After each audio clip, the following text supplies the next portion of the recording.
നമുക്കിപ്പം ഇപ്പോൾ വിദേശകാര്യ വിദഗ്ധൻ മോഹൻ വർഗീസ് അതിഥിയായി ചേരുന്നത്.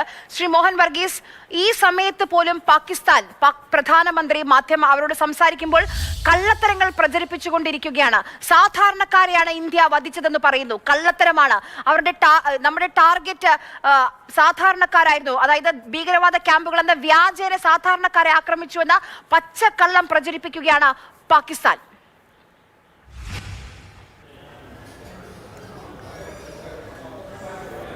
എന്നോടാണോ ചോദ്യം? അതെ അതെ, താങ്കളോടാണ്. യഥാർത്ഥത്തിൽ ഒരു യുദ്ധസമയത്ത് മിസ്ഇൻഫർമേഷൻ ക്യാമ്പയിൻ അതിൻ്റെ പരകോടിയിൽ എത്തി നിൽക്കും. ഇവിടെയും സംഭവിക്കുന്നത് അതുതന്നെയാണ്.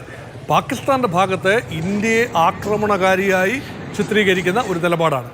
പക്ഷേ അതുകൊണ്ടാണ് അർത്ഥശങ്കക്കിടയില്ലാത്ത രീതിയിൽ ഇന്ത്യയുടെ സൈനിക വിഭാഗത്തിൽ നിന്നും 2 ലേഡി ഓഫീസേഴ്സ് കടന്നു വന്ന് ഇന്ന സ്ഥലങ്ങളിൽ നിന്നും കടന്നു വന്ന ഭീകരർ ഇന്ന വർഷങ്ങളിൽ ഇന്ന ഇടത്ത് ആക്രമണം നടത്തിയതിൻ്റെ കൃത്യമായ വിവരങ്ങളും അതിനുള്ള മറുപടി എന്ന നിലയിലാണ് ഇപ്പോഴത്തെ ആക്രമണം. 9 ഇടങ്ങൾ സെലക്ട് ചെയ്തതിൻ്റെ പിന്നിലെ രീതിശാസ്ത്രം ലോകത്തിനോടായി വെളിപ്പെടുത്തുന്ന 2 വനിതാ ഉദ്യോഗസ്ഥന്മാർ ഒരു സുന്ദരമായ നിമിഷങ്ങളാണ്. അതായത് യഥാർത്ഥത്തിൽ ഇതിനകത്തൊരു നീതിശാസ്ത്രമുണ്ട്, ഇതിനൊരു ധാർമ്മികതയുണ്ട്. നമ്മൾ ഭാരതം ചെയ്തിരിക്കുന്നത് ഈ സൈനിക കേന്ദ്രങ്ങളിൽ പോലും ആക്രമണം നടത്തിയിട്ടില്ല എന്ന് ഓർക്കണം. സിവിലിയൻ കേന്ദ്രങ്ങളെ പൂർണ്ണമായി വിട്ടിരിക്കുന്നു. അതുപോലെ സാമ്പത്തിക കേന്ദ്രങ്ങളിൽ വേണമെങ്കിൽ ആക്രമണം നടത്താമായിരുന്നു. ഇതെല്ലാം ചെയ്യാതെ മാറി നിന്നുകൊണ്ട് തീവ്രവാദികൾ, ഭീകരർ, അത് ഇന്ത്യക്കെതിരെ തിരിഞ്ഞ ഭീകരരെ നട്ട് നനച്ച് വളർത്തിയ ടെറർ ക്യാമ്പയിനുകൾ, ടെറർ ഔട്ട്ലെറ്റുകൾ, അവിടെ മാത്രമായി ആക്രമണം പരിമിതപ്പെടുത്തുകയാണ്. പരിമിതപ്പെടുത്തുന്നു എന്ന് പറയുമ്പോഴും 9 ഇടങ്ങൾ ഐഡൻറ്റിഫൈ ചെയ്തുകൊണ്ട് വ്യോമാതിർത്തി, പാകിസ്ഥാൻ്റെ വ്യോമാതിർത്തി ലംഘിക്കാതെ തന്നെ നടത്തിയ ഒരു ആക്രമണം. അപ്പം അങ്ങനെ വരുമ്പോൾ ഇതിനകത്ത് A to Z ഫോർമുല എന്ന് പറയും. യഥാർത്ഥത്തിൽ ടെറർ ബ്രീഡിംഗ് ഗ്രൗണ്ടിൻ്റെ ഒരു നഴ്സറിയായി കരുതാവുന്ന ഇടമാണ് ഭവൽപൂർ എന്ന് പറയുന്നത്. അപ്പോൾ ബഹവൽപൂർ എന്ന് പറയുന്ന സ്ഥലം അത് ജയ്ഷെ മുഹമ്മദിൻ്റെ ഏതാണ്ട് ഹെഡ് ക്വാർട്ടേഴ്സായി വരും. ജയ്ഷെ മുഹമ്മദിൻ്റെ തലവൻ മസൂദ് അസറിൻ്റെ താവളമാണ്. മസൂദ് അസറിൻ്റെ അടുത്ത ആളുകൾ 10 പേരെങ്കിലും 10-13 പേരെങ്കിലും കാലയവനിക്കുള്ളിൽ മറഞ്ഞിരിക്കുന്നു. ഇവരെല്ലാം തീവ്രവാദ ബന്ധമുള്ള, നേരിട്ട് ഈ ജയ്ഷെ മുഹമ്മദിൻ്റെ ആക്രമണവുമായി ബന്ധപ്പെട്ട് പ്രവർത്തിച്ച ആളുകളാണ്. അപ്പോൾ അതാണ് ഒരു തുടക്കമെന്ന് പറയുന്നത്.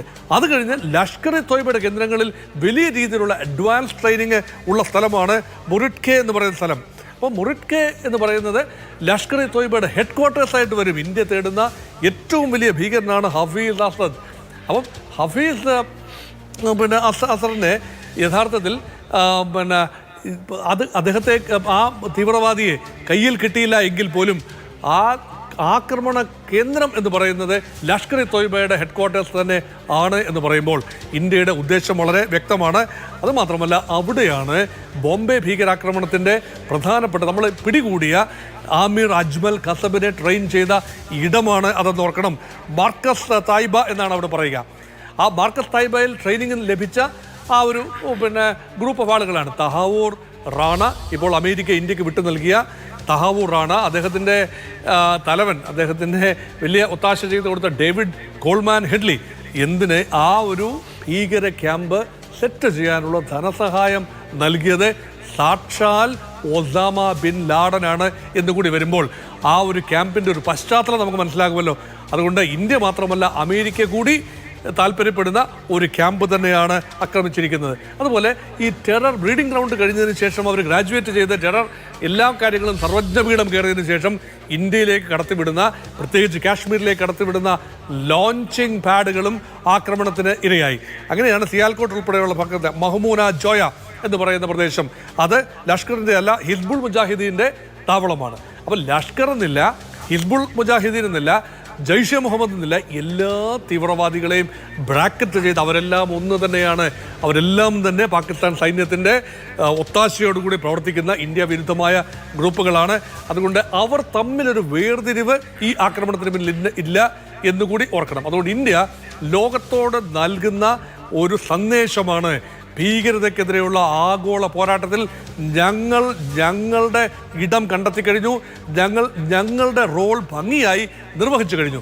അതുകൊണ്ട് ഏതെങ്കിലും കാരണവശാൽ ഇന്ത്യയെ കുറ്റപ്പെടുത്തിക്കൊണ്ട് ഇന്ത്യയാണ് ആക്രമണത്തിൻ്റെ സൂത്രധാരൻ എന്ന രീതിയിൽ ഇന്ത്യയെ ആക്രമണകാരിയെ ചിത്രീകരിച്ചുകൊണ്ട് പാകിസ്ഥാൻ ഇനി ഏതെങ്കിലും അന്താരാഷ്ട്ര സമിതിയിൽ പോയി കഴിഞ്ഞാൽ കഴിഞ്ഞ ദിവസം നടന്ന അതേ സമാനമായ ഉത്തരമായിരിക്കും പാകിസ്ഥാൻ ലഭിക്കുക. നോക്കൂ, കഴിഞ്ഞ ദിവസം പാകിസ്ഥാൻ ഐക്യരാഷ്ട്ര സംഘടനയുടെ സെക്യൂരിറ്റി കൗൺസിലിൽ വിഷയം കൊണ്ടുപോയി.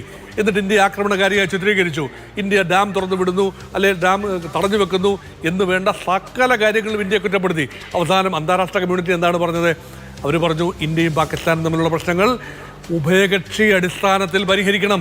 ഇത് തന്നെയാണ് ഇന്ത്യ പറഞ്ഞുകൊണ്ടിരിക്കുന്നത്, എക്കാലത്തും ഇന്ത്യ പറഞ്ഞുകൊണ്ടിരിക്കുന്നത് അത് തന്നെയാണ്. അപ്പൊ ഇന്ത്യയുടെ താങ്കൾ പറഞ്ഞൊരു കാര്യമാണ്, ഇപ്പം നമ്മൾ തെരഞ്ഞെടുത്തത് ഭീകരവാദികൾക്ക് പരിശീലനം നൽകുന്ന, അവരെ റിക്രൂട്ട് ചെയ്യുന്ന, അവർക്ക് ആയുധ പരിശീലനം നൽകുന്ന ക്യാമ്പുകളാണ്. ഇന്ത്യയിൽ അങ്ങനെ ഒരു ഭീകരവാദ ക്യാമ്പുകളുമില്ല. ഇപ്പോൾ തിരിച്ചടിക്കും, അതിന് സൈന്യത്തിന് ചുമതല നൽകിയെന്ന് പാകിസ്ഥാൻ പറയുമ്പോൾ ഒന്നെങ്കിലും അതൊരു മിലിറ്ററി അറ്റാക്ക് ആയിരിക്കണം, അല്ലെങ്കിൽ ഒരു സിവിൽ അറ്റാക്ക് ആയിരിക്കണം. അങ്ങനെ ഒരു ക്യാമ്പില്ല. ഇന്ത്യയിൽ തത്തുല്യമായ ക്യാമ്പുകളില്ല. പാകിസ്ഥാന്റെ ഏതാണ്ട് 26 ക്യാമ്പുകൾ ഇന്ത്യ ഐഡന്റിഫൈ ചെയ്ത് അവസാനം 9 ഇടത്തേക്ക് ആക്രമണം പരിമിതപ്പെടുത്തി. പക്ഷേ അതിന് തുല്യമായ രീതിയിൽ പാകിസ്ഥാനെ ആക്രമിക്കാനായി ഇന്ത്യക്കുള്ളിൽ നട്ട് നനച്ച് വളർത്തുന്ന ഭീകര പ്രസ്ഥാനങ്ങളേ ഇല്ല എന്നുള്ളതാണ് വാസ്തവം.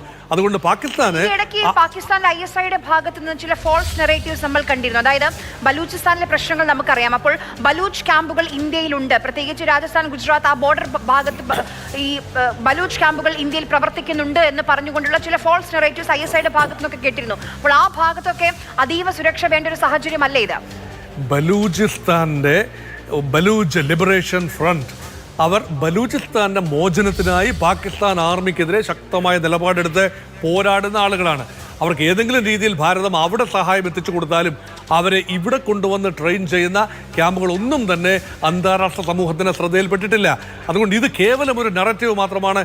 അവർ കയ്യോടെ പിടിക്കപ്പെട്ടു, red handed, they are got red handed എന്ന ഒരു കാര്യം വരുമ്പോൾ, അങ്ങനെയല്ല, അതിർത്തി കടന്ന് ഇപ്പുറത്ത് വരുമ്പോൾ ഇന്ത്യയിലും അത് തന്നെയാണ് സ്ഥിതി.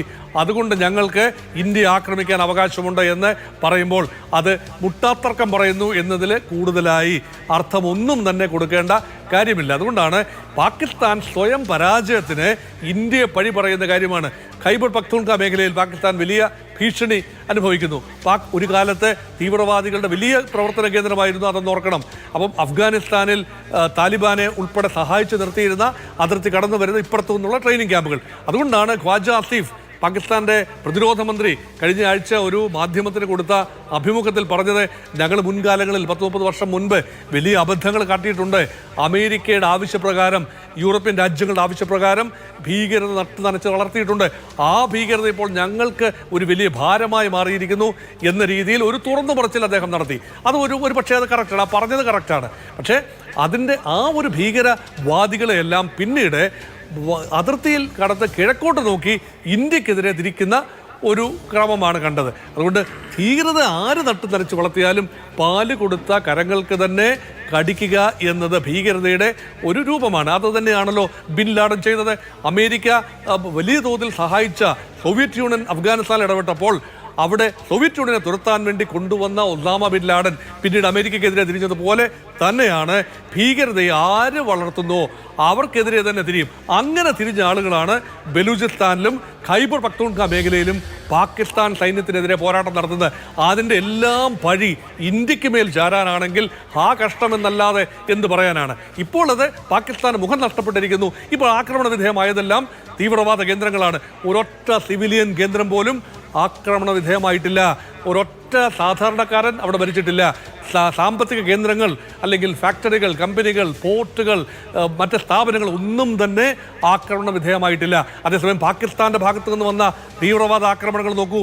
ഇന്ത്യയുടെ കണ്ണായ സ്ഥലങ്ങൾ, ബോംബെയിലെ നരിമാൻ ഹൗസ്, ബോംബെയിലെ സ്റ്റോക്ക് എക്സ്ചേഞ്ച് BSE, അതുപോലെ ബോംബെയിലെ താജ് ഹോട്ടൽ, ബോംബെയിലെ വിക്ടോറിയ ടെർമിനസ് എല്ലാം തന്നെ അനേക സാധാരണക്കാർ ഒത്തുകൂടുന്ന സ്ഥലങ്ങളാണ്. അപ്പോൾ പാകിസ്ഥാൻ ഇന്ത്യക്കെതിരെ ആക്രമണത്തിന് എടുത്തിട്ടുള്ളത് മിക്കതും സോഫ്റ്റ് ടാർഗറ്റാണ്. ഇന്ത്യ സൈനിക ടാർഗറ്റ് പോലും ഏറ്റെടുക്കാതെ യഥാർത്ഥത്തിൽ ആരെല്ലാമാണോ ഇന്ത്യക്കെതിരെ ഭീകരപ്രവർത്തനം നടത്തിയത് അവരെ തെരഞ്ഞു പിടിച്ച് ആക്രമിക്കുന്നു. അതുകൊണ്ടാണ് കഴിഞ്ഞ ആഴ്ച അമിത്ഷാ പറഞ്ഞത്, ഇന്ത്യൻ ആഭ്യന്തരമന്ത്രി പറഞ്ഞത്, ചുൻ ചുൻ കർ മാരേഗ എന്ന് പറഞ്ഞാൽ ഞങ്ങൾ ഈ തറ്റം വരെ പോയും തെരഞ്ഞു പിടിച്ച് അവരെ ആക്രമിക്കും. പ്രധാനമന്ത്രി മോദി പറഞ്ഞത് എന്താണ്? ഞങ്ങൾ ഭീകരവാദികളെ ആക്രമിക്കും, അവർക്ക് പിന്നിൽ പ്രവർത്തിച്ച ശക്തികളെ ഏതറ്റം വരെ പോയി വേണമെങ്കിലും പെർസ്യൂ ചെയ്യും എന്ന് പറഞ്ഞതിൻ്റെ കൃത്യമായ മറുപടി തന്നെയാണ് ഇത്. അത് വിശദീകരിക്കാൻ ലോകത്തോടായി തന്നെ വിശദീകരിക്കുന്ന വനിതാ ഓഫീസർമാരുടെ വാക്കുകൾ, രോമാഞ്ചജനകമായ വാക്കുകൾ നമ്മൾ കേൾക്കുകയുണ്ടായി. അതുകൊണ്ട് ഇന്ത്യ കറക്റ്റായി ഡിപ്ലോമാറ്റിക്കലി, പൊളിറ്റിക്കലി ആൻഡ് മോറലി കറക്റ്റായ ഒരു ആക്രമണം നടത്തി. അതിൻ്റെ ക്രെഡിറ്റ് ആർക്കും വിട്ടുകൊടുക്കാനാവില്ല എന്നാണ് എൻ്റെ അഭിപ്രായം.